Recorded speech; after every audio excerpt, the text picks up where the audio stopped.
3 days before the legislative elections in Argentina, the Frente de Todos, the Front for All, closed its campaign with an event in the province of Buenos Aires. The Confederation of Indigenous Nationalities of Ecuador and the government of Guillermo Lasso failed to reach an agreement on the rising fuel prices that have led to major protests in the country. More on the matter in this news brief.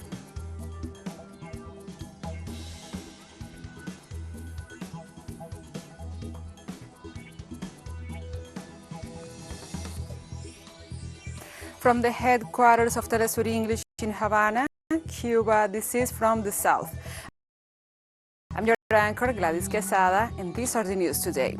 3 days before the legislative elections in Argentina, the Frente de Todos, the Front for All, closed its campaign with an event in the province of Buenos Aires. The ruling coalition closed its campaign with an event in the city of Merlo.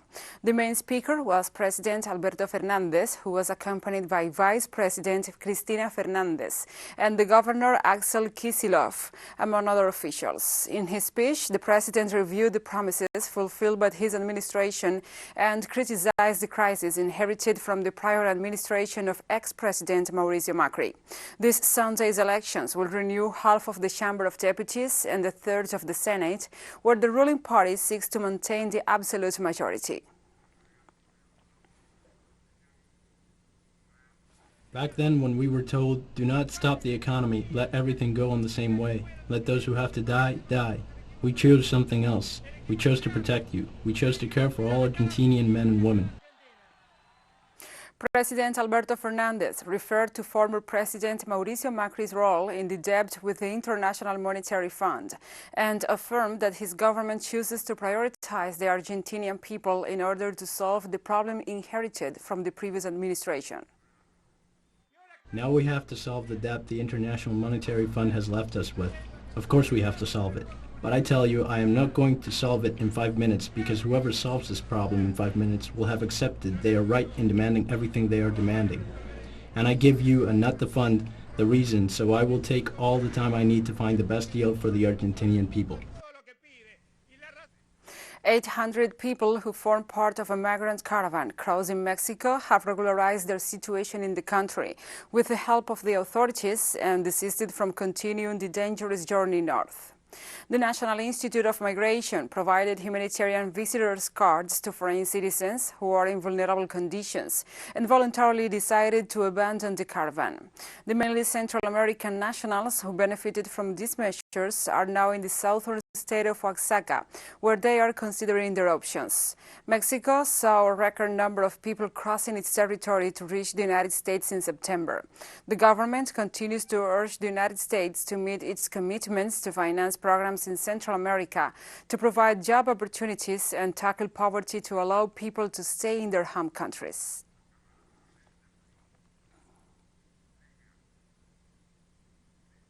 Now we address a pressing issue in the U.S. Since 2010, more than 65,000 veterans have committed suicide in that North American country, I beg your pardon, and on average 17 veterans end their lives every day.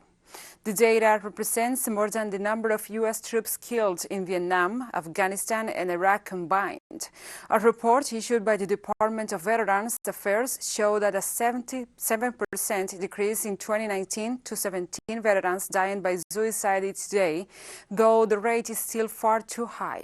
The White House recently released a 5-point strategy laying out a series of actions the federal government will take to address the veteran suicide epidemic, focusing more on prevention efforts, on partnerships between the government and community organizations, veterans and family members.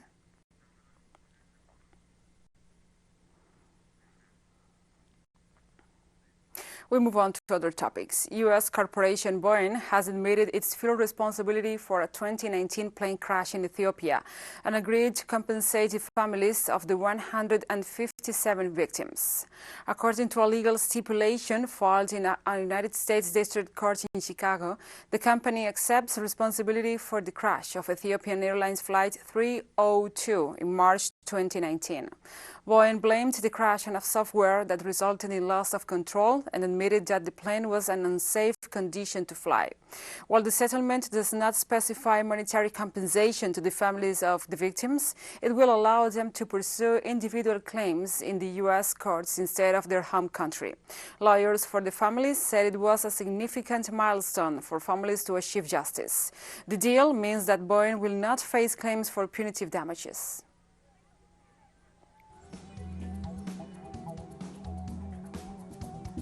And we'll be right back after this very short break, so don't go away.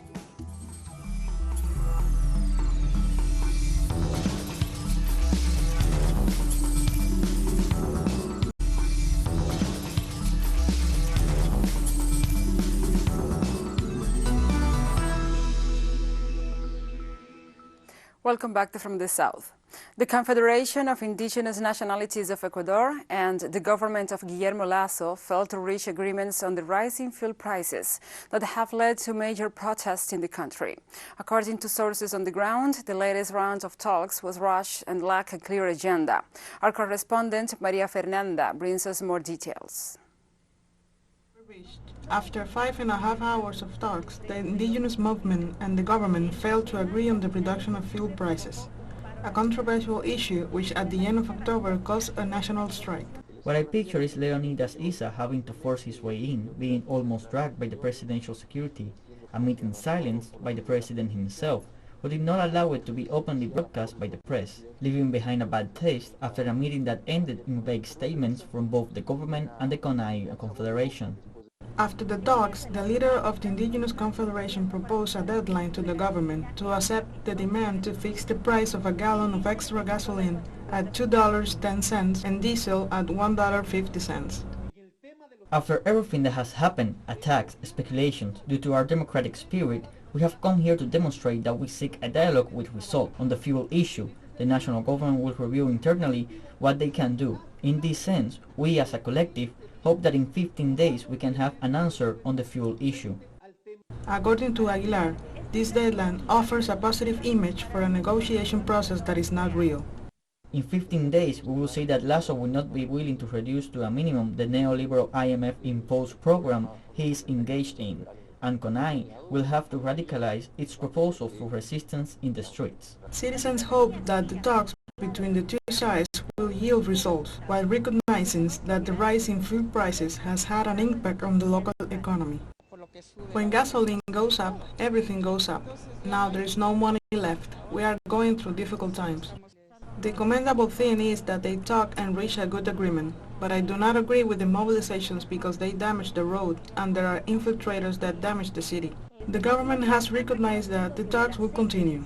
Of the 6 petitions presented by CONAI on economic and labor issues, it claims that there has been progress. We have reached 3 agreements related to the issue of credits, the management of price controls for agricultural inputs and the control of contraband, and on intercultural bilingual education. Negotiations between the indigenous movement and the government are set to continue. Meanwhile, the protests also continue, due to citizens' widespread discontent with the high cost of living. María Fernanda Almeida, Telesur, Ecuador. Thank you, Maria Fernanda, for this report, and now we continue. 10 years of war left the Syrian industry with losses that rise up to $23,500 million. The Syrian Minister of Industry, Ziad Zebah, reported that the losses for the economy are led by the gas and oil sector, where most of the facilities are under illegal occupation of the United States. The executive also stated that there were deliberate actions that targeted industrial strongholds involved in the production of pharmaceutical and food. However, one of the key players in Syria's economy, the textile industry, has recovered 40% of its capacities. Nonetheless, production volume is still below gratifying standards due to the presence of armed groups that still control vast territories from where raw material is obtained.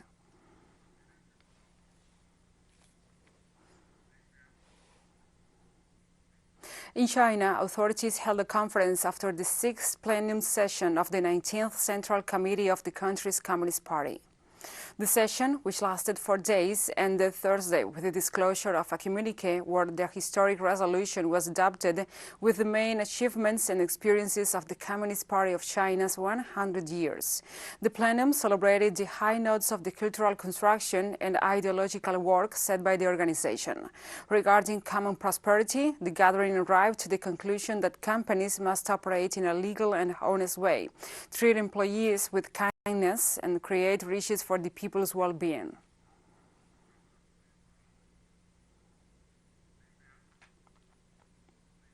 And during the Asia-Pacific Economic Cooperation Forum, APEC, the summit, Thai Prime Minister Prayut Chan-o-cha assured that his country will continue to promote the Asia-Pacific Free Trade Area with the aim of fostering regional economic integration.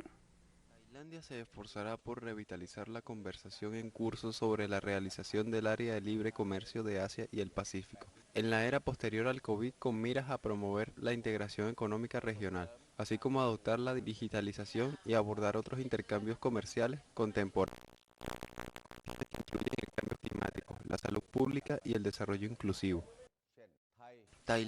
In Uganda, 1 dead and 2 injured was the toll of an explosion in the city of Kupeka, in the center of the African nation. Ugandan police authorities reported on Thursday that the deceased was a 24-year-old scrap metal dealer identified as Alfred Mandela. The explosion occurred after the victim unknowingly picked up a bomb from a pile of scrap, the metal, and began smashing it with a hammer. Police reported that the 2 injured were admitted to the local hospital in Nakaseke. The victim was the 5th person to die from a bomb blast in less than a month in the country. According to locals, many explosives were left in the area during the guerrilla war of 1981 to 1986.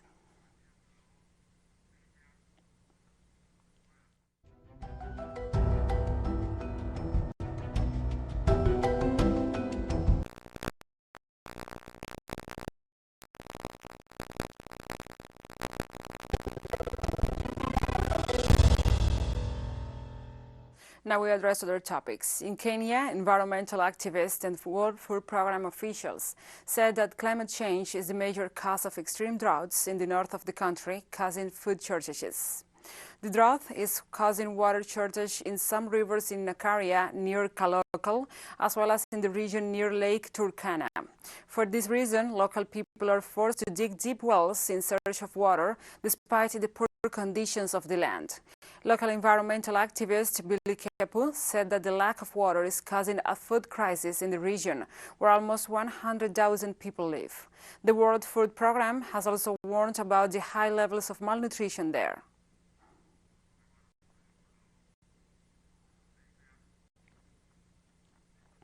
China and the United States have agreed to boost climate cooperation over the next decade in a surprise announcement at the COP26 Climate Summit in the Scottish city of Glasgow. The United States and China are releasing a joint declaration which lays out how we will limit warming on this planet and how together we'll take action here at the COP, as well as in the years to come. The release of this joint declaration shows again that cooperation is the only choice for both China and the United States. By working together, our two countries can achieve many important things that are beneficial not only to our two countries, but to the world as a whole, as two major powers in the world, China and the United States, shoulder special international responsibilities and obligations. We need to think big and be responsible, and we need to work in line with the global trend and work hard to promote world peace and development. And we have more stories coming up after this final short break, so stay with us.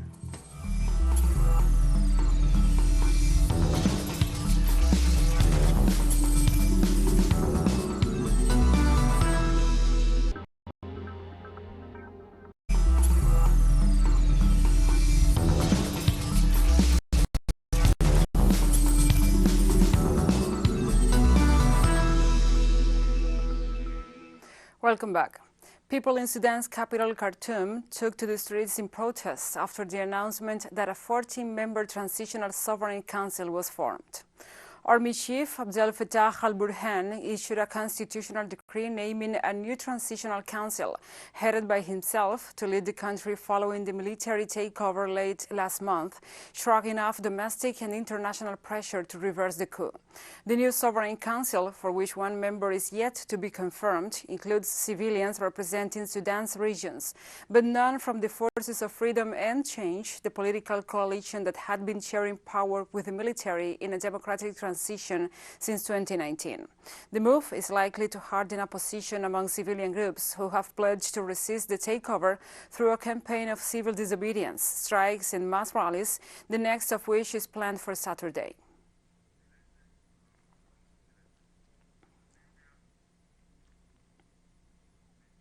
Warnings in Israel persist over the health conditions of 5 Palestinian prisoners who continue their hunger strike, demanding their own release.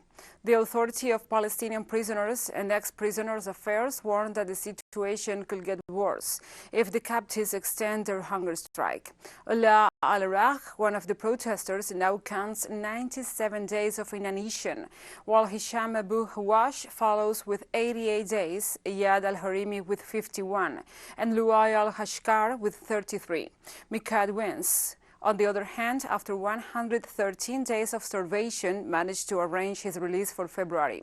The prisoners continue demanding their release after having been incarcerated without a trial or charges to back up the act under the guidance of the Israeli administrative detention law, a procedure strongly rejected by the international community.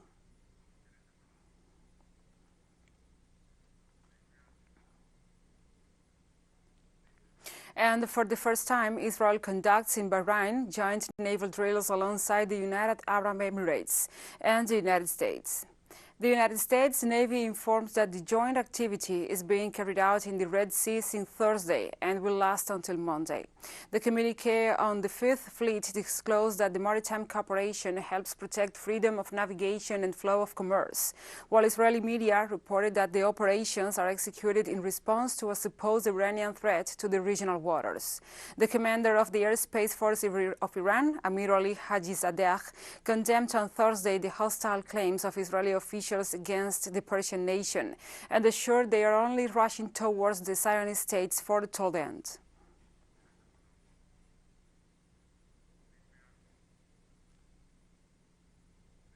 And Julian Assange has been granted permission to marry his partner Stella Maris in Belmarsh prison in the United Kingdom. The WikiLeaks founder has been held in the London prison since 2019 after the United States took legal action to extradite him. According to the prison service spokesperson, Assange submitted the application and was granted later by the prison governor. Under the Marriages Act 1983, inmates are entitled to apply to be married, and if granted, the cost of the service is picked up by the prisoner. As required by the Ministry of Defense, the marriage ceremony will take place at the prison, although no date has been set yet for the wedding. The couple, who met when Assange was living in the Ecuadorian embassy in London, have 2 young children.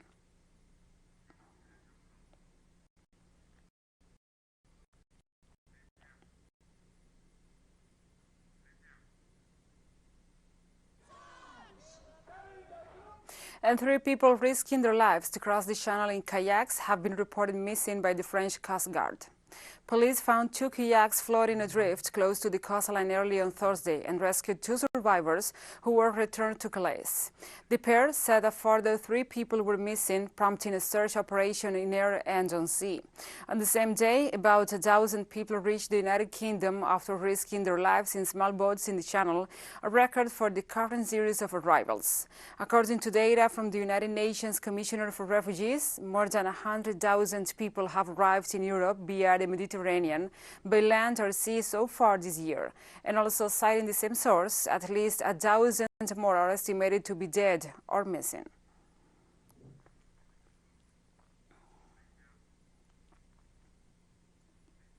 In Tunisia, civil society activists held a press conference at the headquarters of the National Union of Tunisian Journalists in the wake of protests and repression surrounding the reopening of a landfill site and as an environmental crisis mounts in the North African country.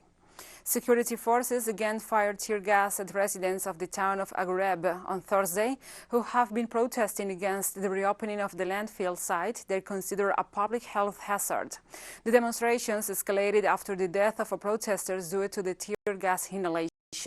The protests come amid a garbage crisis in the wider Sfax province, with refuse piling up on pavements since the Agoreb site closed in September. Residents say the dump is full and the dangerous industrial waste and medical refuse has caused a string of diseases. Some of the activists at the press conference met with President Kais Saied earlier in the day, who invited them to discuss the situation. The president promised to resolve it as soon as possible.